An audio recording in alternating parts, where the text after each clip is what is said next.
I'm looking through you. Where did you go? I thought I knew you. What did I know? You don't look different, but you have changed. I'm looking through you. You're not the same. Hey, we're looking right through Jodi Arias, don't you think? So I show you a couple more of my agates. So one was an amethyst. Believe it or not, I even find that thing. So what are we here to talk about tonight? Well, we have so much, but we're going to try to keep it as simple as we can and not go too deeply. We'll do other videos to wrap things up in the future. Maybe find out what happened to some of the major players in this whole drama, this unfortunate drama. But let's see, what's been happening recently we really wanted to talk about. I want to do a vlog and talk to you about all your comments. Got the wealth of information on there. I wish the jury foreman would see through Jodi Arias, don't you? He did a good job of seeing through her part way, but he didn't see through her all the way, did he? So he fell a little bit for that whole scam with the she abused and everything, verbally and emotionally abused. We don't fall for any of that because we laid out in great detail in a previous video how all of the so-called abuse was brought on by Jodi herself. Either she prompted it, set it up, set up the whole scam with the sexual abuse comment that she records secretly, goaded Travis into all of that, or she did horrible things to him that finally got him to call her names. Basically, 100% of any emotional verbal abuse brought on by Jodi. But anyway, I'm feeling better. I got to tell you, in spite of this jury verdict, unable to agree on the death penalty, I'm feeling much better because I go look at that rosy-colored grasses video, which we'll look at a clip or two from that tonight, and see what it's really going to be like for Jodi when she go to the big house. I still wanted to get death penalty because in the big house she are going to go through a few years of really hard time, but eventually she's going to get more and more privilege, and so I'd kind of like her not to get that, but we'll look at that tonight. What does some of the interesting thing happen before we go look at these clips from her interviews that she were doing the other night, the really nauseating and disgusting ones. And one of the things is I thought it was interesting that her mom not there for the verdict. Mom off in the Grand Canyon on a tour. Don't you think that was interesting, and family members? And I think the reason for that might be that Jodi throw her whole family under the bus. Once again, in her final elocution and all of that kind of thing. So, oh, Mom, were so abusive to me. Oh, even when I moved out, defy my family and give them the bird. She weren't totally supportive of everything I doing. You know, on and on. Okay, sickening and narcissist, this woman. Another interesting thing is that I know a lot of people bash HLN and everything, but I think they have some interesting things on there. I didn't get my viewpoint on this trial from HLN, but I thought they filled in a lot of stuff, and that is one of the things that we got to give some credit to the jury. They weren't privy to all the info we had, you know. They didn't know the information about Jodi doing these interviews and what she say. They didn't see all the footage of her interrogation, her police interrogations back in 2008. They saw little snippets of it, but they didn't see some of the really horrible stuff where she's giggling and going, you know, I got you, you know, and all that kind of thing. They don't see all the many things that we saw. And they didn't get to see all of the different people that came out and talked about the relationship between her and Travis. The jury don't get to see that virtually every single person that know both of them say, Jodi the psycho, Jodi the obsessive one, Jodi the stalker, Jodi the bizarre, strange, psychotic, crazy person no one want to be around. Do you notice, speaking of all the networks and the media, but particularly HLN, they tried to interview people that would come on and say good things about Jodi. They couldn't find any. Okay, there weren't any, all right? There were literally dozens, if not dozens of people who came on and talked about Travis, what a great guy he were, warm-hearted, would never be abusive to anyone. All your former girlfriends, of course, say that too. And how kind he was, how he'd help homeless people. He'd see them on the street, pick them up, take them home, give them clothes, give them food, find them their resources, take them to the shelter. All those kinds of things he'd do all the time, and he would help anybody. Did any single person come forward and get interviewed for Jodi and say, you people have it all wrong. Actually, she's a nice person and warm-hearted and a good person. Not one. Not a single one. I think that's very interesting. Jodi a pariah. And nobody who know her want to be around her or stand up for her, even her own family. Nobody come to the trial and give testimony. Okay, had potty, maybe she worried about doing perjury. One say, look, if you get up there and tell lies, I'm going to charge you with perjury. Maybe that way she back out. I don't call that intimidation. I call that realism. You know, hey, pothead Patty, you get up and tell a bunch of lies for Jodi? Okay, we're going to have you charged here. So you better say only the truth, okay? That's not intimidation. That's saying, tell the truth, you know, instead of doing what your friend there do. The friend that was your friend like 15 years ago that you haven't seen since then. Anyway, so we put this all in perspective. We're going to look at what it really going to be like for Jodi, and even if she get life without parole, okay, I'm feeling much better about that, because her life's not going to be great at all, and she, most of all, not so much her suffering that she'll go through, which there will be some, but the great thing is she won't have that megaphone anymore. She won't be able to do all these things she's going to do. Set up little clubs in her own honor, you know. Oh, I'm for domestic violence, people. I'm going to sell T-shirts. You know, she's not going to be doing any of that sickening stuff when she go to the big prison. Okay, so what else? People give me all wealth of information, and we're going to look at some clips on all of that, and let's just get right to it and stop my jawboning before I bore you. So we'll come back in a few minutes and close. All right, we start with a comment from the jury foreman, which we didn't like much. The jury did a good job, but I think we're lucky to get a first-degree conviction based on what I'm hearing here. Said you did not believe her story that she murdered Travis Alexander in self-defense, but you say you do believe that Travis Alexander did emotionally and mentally abuse Jodi? I'm very sure in my own mind that she was mentally and physically abused. Now, is that an excuse? Of course not. The decisions that we make, it has to. Do you think she did herself any favors? That was my comment on what he said there. Anyway, you notice that somebody burst in and said, like, hey, hello, dude, wake up. Okay, let's move on to something else. All right, in the category called The More Things Change, the More They Stay the Same, we're going to look at her first interview from 2008. This will be so interesting to see how Jodi loves to be on camera. And thankfully, she's not going to be doing her megaphone much anymore. But let's see what she was doing way back then. It was in 2008, and I arrived in Wairika on a fact-finding mission about the Jodi Arias case. Jodi, at that point, had been arrested on a fugitive warrant, and she was in Siskiyou County Jail. After a couple days, Jodi agreed to meet with me, and shortly after that, we did an interview. This would be her first television interview. Okay. All the lights were set up, ready to go, and in floats this very attractive, very vibrant young woman. She was extremely charismatic. She said, "Hi, I'm Jodi." And when she sat down with me, I was really surprised by how excited she was to be interviewed. That'd be great. Yay, bottled water. Never put my makeup on in front of a total stranger, but that's okay. You're not that much of a stranger.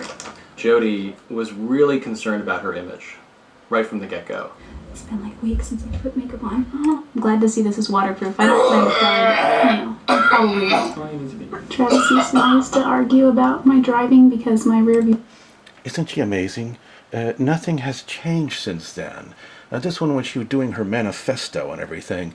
I'm going to be famous. Oh, look at my smiley picture and my booking photo. Can I stand on my head and get the blood to rush to my face? Where my hair? Where my makeup? She was really enjoying herself. And in fact, she love to be on the camera, don't she? She killed two birds with one stone here, because not only did she get to do a brutal revenge killing, which were very important to her, but then she get to get famous too and be on camera, which is the second most important thing to her. So she really got her way here. The mirror was always facing me instead of toward the back. He made me feel vain, and sometimes... It appeared... He made you feel vain? I think you do that on your own, Jodi. Pretty good. So don't think you need anyone to help. I mean, as if she had some experience behind the camera. I mean, she actually gave our crew direction. Whatever you want to change, or if you don't think something looks right, just let me know. I'll adjust it. Okay, another thing she do, somebody mentioned this on the site. She didn't take any pictures of any of her abuse. Isn't that interesting? Remember all those things she said Travis did to her? Someone who'd take pictures of themselves 24 hours a day, night and day, as she did, would have taken pictures to document. She said it was so important to document. Would have been a picture of a bruise, a picture of a broken finger the day it be done. But none of that ever happened, interestingly. I guess if I start getting shiny, then we could take a break. Can you do me a favor and just hold that? Sure. Sorry. That's okay. I got a sense that she was really enjoying this experience. I think we all got that sense. Being on camera.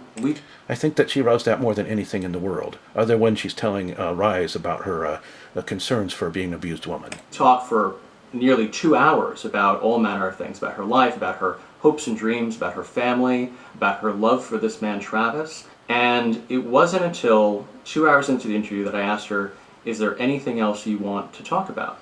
And then she sighed, sat back in her chair, and told me this most elaborate tale. I almost fell off my seat. Boy, this is really hard.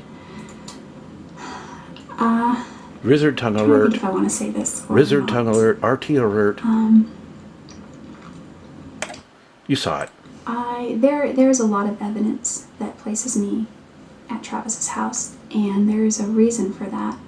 And that reason is that that I did see Travis the day that he passed away. The day that he passed away. This should have given everyone a clue. Actually, it probably did immediately. If your friend, someone you care about, were brutally murdered, you're not going to sit there and go, the day he passed away. A lot of things happened that day. I almost lost my life as well. She was so willing to share this information that could be incredibly detrimental to her case. There was an argument among some people, That would be all the demons in your head. 2 individuals, that one wanted to take my life. And She told me that the Now you have about 50 million people that want to take your life. No, make that 500 million. intruder actually put a gun to her head and pulled the trigger. the guy with the gun was standing near me, and I just remember holding my head and closing my eyes. He pulled the trigger, and nothing happened, just a click. You know, that's funny, because that was the exact tale that Travis told about an actual real-life experience. JoDie never come up with anything original, whether it's tracing her art or imitating what she think other people, what she think they expect of her. Subsequently, we found out that in her interrogation with Detective Esteban Flores of the Mesa PD, that the intruder who held the gun to her head took her information and let her go. He grabbed my wallet, and he was looking through it. What's interesting is that JoDie never told Detective Flores that the intruder tried to kill her. He said, "You need to leave, and don't you call anybody, and don't you say anything, and don't you act like anything happened." Completely different account of what actually happened. So it hit me that if she could so effortlessly make up this lie in front of me, what else is she capable of? But thank you very much. Oh, thanks. I think that's the whole crux of the matter. The reason we think JoDie is so evil has to do with her being the most incredible liar that ever lived. People have committed worse crimes, but no one has done as much lying as she has. Okay. Moving on to the absolutely horrible Amy Murphy interview, where she coddled JoDie like a little baby child in her arms and pretended along with JoDie that JoDie was a victim. Let's see a few clips from that, if they last in my video, because they're running around trying to close everyone down. But let's see what they say. Hey, I think there's a double lizard tongue coming out too. Let's see. Overly emotional and not being able to proceed. You realize people view that as being cold. Well, they're not in my shoes, and I'm certainly not cold. You mentioned in the previous interview that if you knew 5 years ago what you know now about how your relationship with Travis was so unhealthy, you would have gotten out. We know that on May 26th, the worst thing that ever happened in your life? That's difficult to answer. She just asked, was Travis the worst thing that ever happened in your life? And to that I say... 2008. On June 4th, 2008. On June 4th, 2000. On June 4th, 2000. on June 4th, 2008. I just had to see that. Sorry. What were you expecting was going to happen? I really expected us to just hang out like we'd always done, and that would be the day.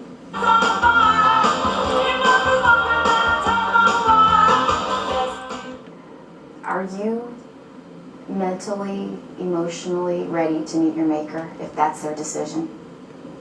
Well, I'm ready to meet my maker, but if that time should come, but if that's their decision, it would drag on for years and years.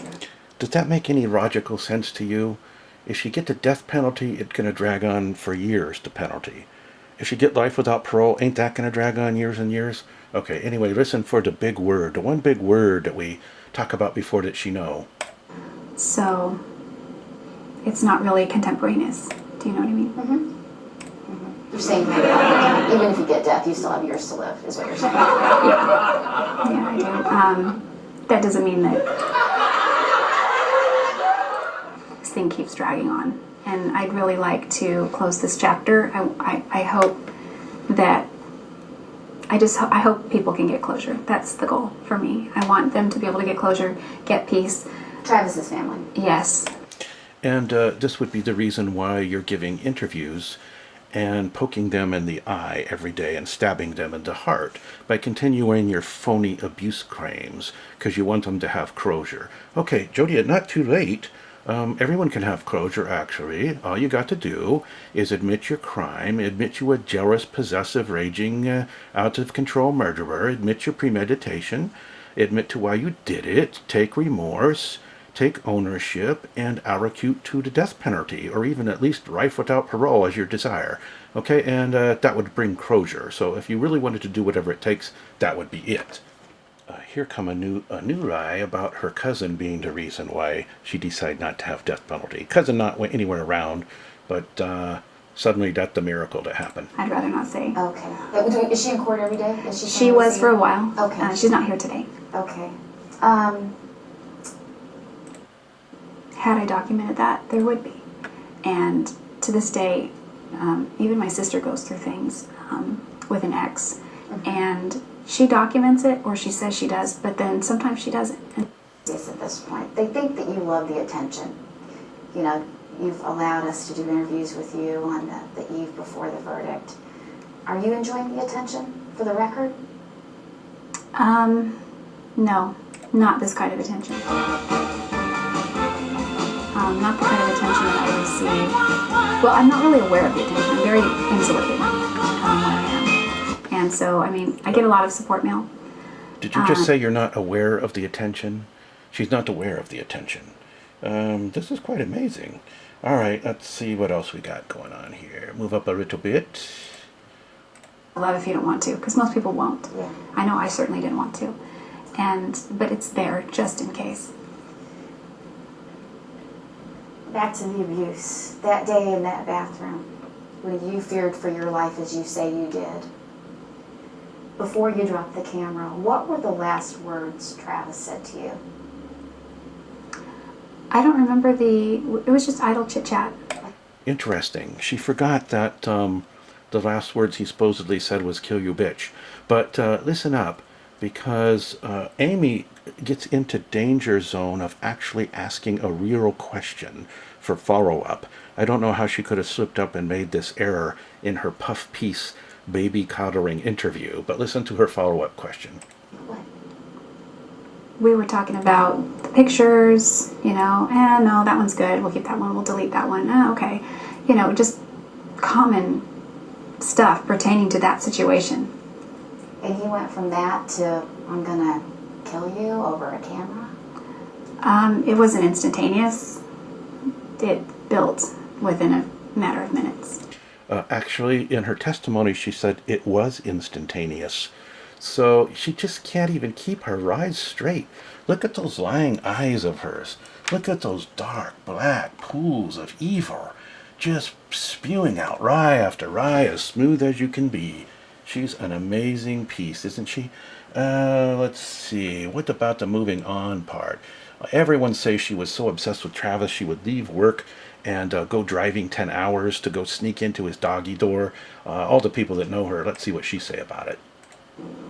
I had no knowledge of it. I assumed there were other women because that was his modus operandi. But we weren't in a relationship, so I can't dictate. I don't think I could ever dictate, even if we are in a relationship, what he does.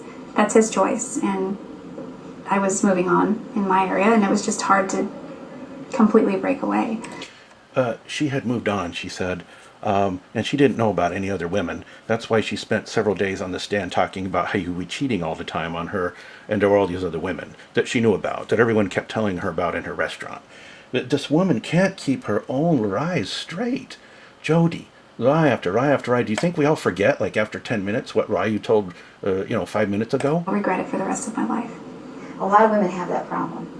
The ex still texting, there's some communication, they go back, they go forth. Okay, let's see what else. I don't have memories of the nightmares, so I'm not sure what I'm dreaming about.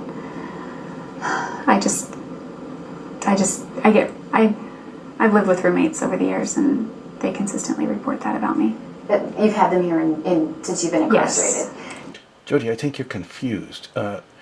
You got it just a little bit mixed up. They're not reporting that you're having nightmares. They're reporting that you are a nightmare. Okay, so let's get that straight.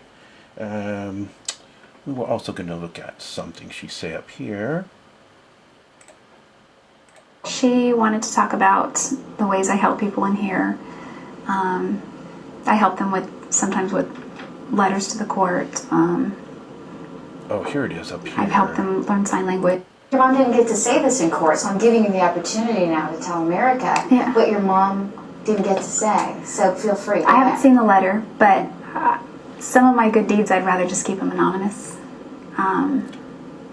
She wanted to keep her good deeds secret. Didn't want to talk about that in the allocution or in the mitigation.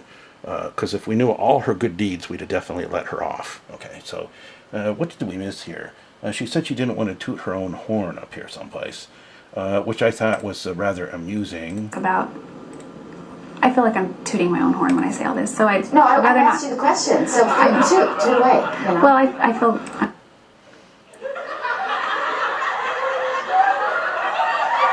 uncomfortable, but I Feel uncomfortable about tooting that horn. Yeah, okay. much rehabilitation because I'm not somebody who goes out and breaks the law. I'm not, contrary to what everyone thinks, I'm not dangerous to society. And I know that if I were given a second chance at freedom, that I would use that very... Yeah, she's not dangerous at all, and that's why she had a 9mm handgun and several knives hidden in her getaway car when they came to arrest her in Wairika, and why she spent a month premeditating a brutal, horrific torture murder. And now we get to finally see what a real journalist do. Ask some actual, honest questions of Jodi Arias. I love this guy. About her hair, she was worried about her makeup, and especially about her wardrobe. She did not want anyone to see those stripes that they make them wear in jail here. But the one thing she seemed to not be very worried about is the very real possibility she could be sentenced to death as soon as later today. What was really funny is he said she worried about them not seeing the striped jail crows, and so that's the first shot they do, which I thought was great. To this day, I can hardly believe I was capable of such violence. Even though Jodi Arias repeatedly said she'd rather die than spend her life in prison, when it really counted, in other words, the ride. convicted killer changed her tune. Ride number She 8 million. claims to spare her family. I thought I'd rather die. But as I stand here now, I can't in good conscience ask you to sentence me to death. Because of Ben. Just hours. Oh yeah, that's the reason why. Oh, by the way, weren't the mom off doing a tour of the Grand Canyon at the time you came back in? So you threw her under the bus and all the rest of your family. After her final plea for mercy, we found out the 32-year-old wasn't done talking. She sat down with me for a 40-minute jailhouse interview. She never done talking, but she's going to be done talking when she go to the big house pretty soon. Tuesday night. I started with that statement to the jury and the words she didn't say to Travis Alexander's family. Why didn't you apologize to them? I did apologize to them. Now you're going to hear her say, I did, but I didn't use those words. But I didn't want to use those words because those were not adequate. But I did use those words when I didn't use those words. It's the usual Jodi Arias, like when she went on the stand with Juan Martina. This guy almost as good as Juan Martina. You never said I'm sorry. I said that I'm sorry, that I'll never be able to make up for what I did, and that I can never replace their loss. But you didn't use the word I'm sorry. Well, then I'm sorry I didn't say that, because certainly I am sorry. I think, in a sense, the words I'm sorry just seem meaningless, especially since nobody believes what I'm saying anyway. You said it right there, no one believes a word out of your mouth. Why do you keep talking? Ooh, I love that question. Why do you have this megaphone? Why do you insist on the limelight every second of every day? You're so proud of what you did, so proud of your domestic violence, fantasy abuse tale. Well, because I know that I've lied before. That doesn't mean that I'm a liar by definition, by character. Let's see. I've told 8 million lies, but I'm not a liar by definition, though. What do you think of this jury? It's pretty clear they don't think too much of you. I wonder what you think of them. I betrayed. I don't know. I feel a little betrayed by them. A little betrayed. Whenever Jodi is caught and held accountable for anything, like when her mom hit her rear end with a wooden spoon, she betrayed. I don't dislike them. I just hate them with a bloody passion. was really hoping that they would. Because I was trying to make eye contact with all of them and get the guys to fall for me. Apparently a couple of them did a little bit, unfortunately, so they don't give her death penalty. But at least they did the main thing that was really important, which gives you life without parole forever. Never walk among us again, thank you. Things for what they are, and I don't feel that they did. Well, they definitely saw things for the way they were, Jodi, when it come to your murder. To a lot of people, they think this switch from I want to die to now I want to live is just another lie from Jodi Arias. Well, I don't know what that means. Was I lying when I said I want to die, or was I lying when I say please spare my life? You know. Yeah, that's a good question, Jodi. Was I lying then, or was I lying now? Was I lying about the ninjas? Was I lying when I said didn't get to go to Arizona? Was I lying when I say we were having idle chit-chat and then I dropped a camera and Travis came out in a murderous rage instantly? Or was I lying when I said it took a few minutes for him to get upset? See, that's a problem with you. No one ever know what come out of your mouth if there's any grain of truth in it. What we do know is 90% of it lies, so that's pretty easy to figure out. Whatever happens, I'm just going to take it and deal with it. Sure you are. You said today you want to give Travis's family closure. You know they want you dead, so why don't you give them that closure?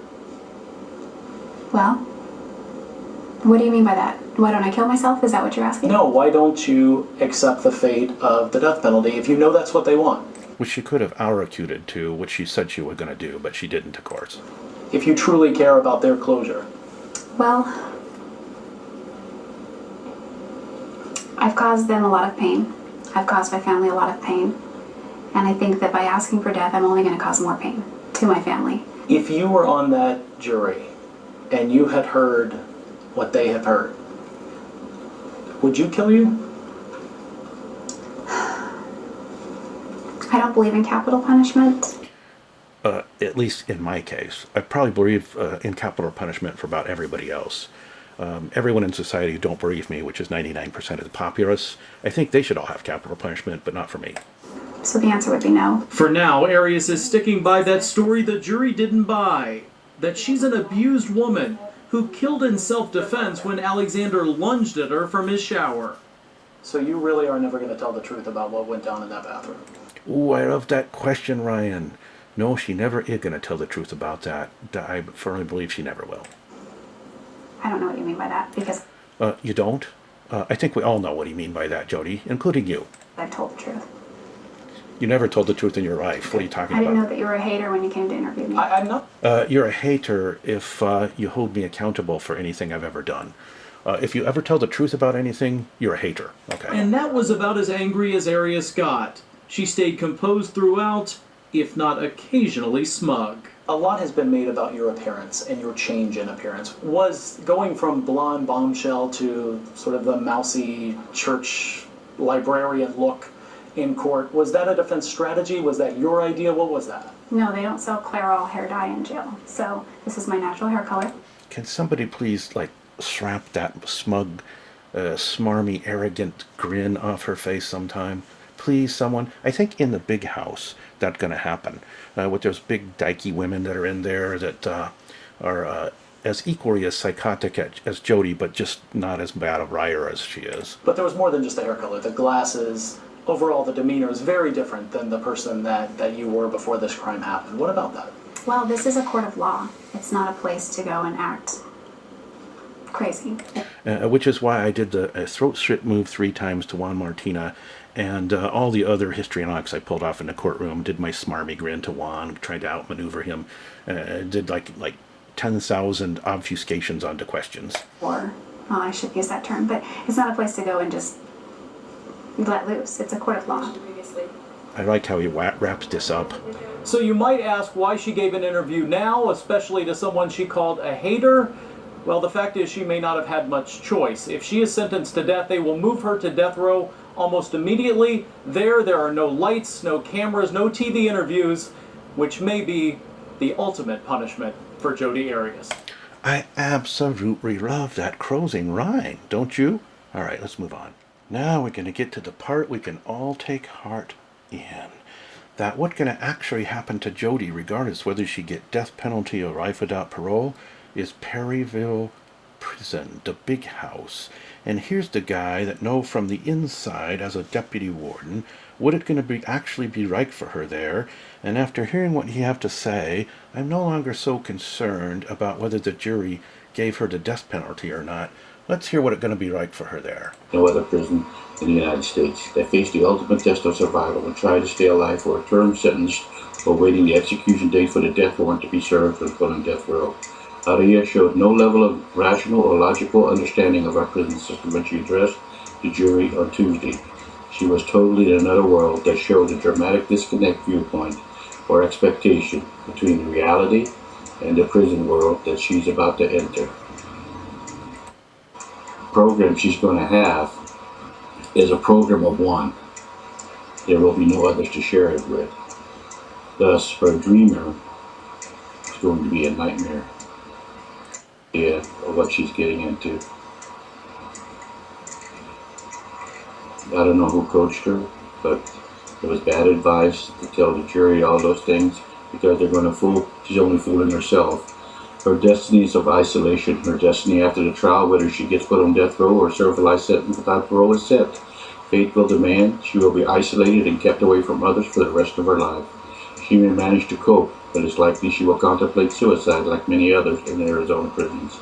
Her chances are slim to survive this ordeal, and it's likely she will be dead before her sentence is completed. Again, another reality check that the conditions of confinement that she's about to enter are so horrible and so desolate that hope and despair will set, hopelessness and despair will set in, and she will change. Metaphorically, wearing ball and chain wherever she goes, she'll experience the mental and physical pain. She will be tortured by her own device and suffered at the hands of loneliness and despair. Those around her will taunt her to no end and drive her crazy. They're not going to be nice. It's just that kind of world she's going to, and nothing can stop it. This is going to happen, whether she wants it to happen or not. This is the reality of it. Her confinement conditions are going to be harsh, toxic, and unreal, and will take a toll on her mentally and physically. That book, The Secret, not going to help. How much property while there. Reality will hit her sooner than ever. Arias will have so much time to stare at the walls. Her mind will search for voices to talk to, even when she's alone. Oh, she got some demons she can talk to.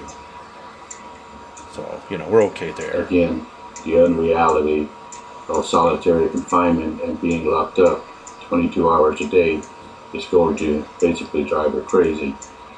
And whether she wants to start a book club or not is irrelevant, because the only thing she'll be able to do is read a book by herself. And even that number is limited.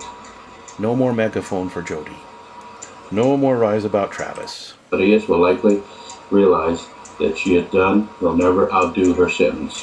Whether life without parole or a death sentence, Arias has already begun a journey to the walking dead as she enters the Perryville prison completely unaware of what is in store for her and how cruel it will be to her sanity, her health, and her existence on earth as she knows it today. This will change completely. It is. So there you go. I think that helps put in perspective that we don't need to be too upset with the jury on what they do, because life without parole would be suitable, and she's no longer going to be able to spew her lies about Travis and abuse and be the center of attention and the limelight. Arias is going to fade away and wrinkle up like a prune, never to be heard from again. So a few months more tormenting the general public and the Travis Alexander family as we get to the penalty next jury, and then after that we'll be done with her, which is as it should be. Alright, so you see it's the usual with Jodi, only thinking about herself, but if anybody have the slightest temptation to feel sorry for her, all her self-pity and everything, about how she's just a victim and everything, you know, when she going on and on. That Jodi, that Jodi talking about people betraying her by holding her accountable. But anyway, if anybody ever should be the slightest bit tempted to feel bad for her going to the big house, or the death penalty, or whatever she get, I think it's important to remember one thing. I'm not going to show this video because I think Kawaii Skeptic or someone going to make a video of this. But she made it clear that she would go out and murder again if somebody insult her. Because, you know, Travis, after she, of course, made his life horribly miserable, and he say something insulting to her and reject her as a spouse, or a serious girlfriend or whatever, she made clear that she considered that an attack on herself, and that what she needed to defend herself from. So listen to what she said. People that believe me. If you get life in prison, you could conceivably get out someday. Do you deserve freedom? All I know is that if I were given freedom again, I would handle it very, very responsibly.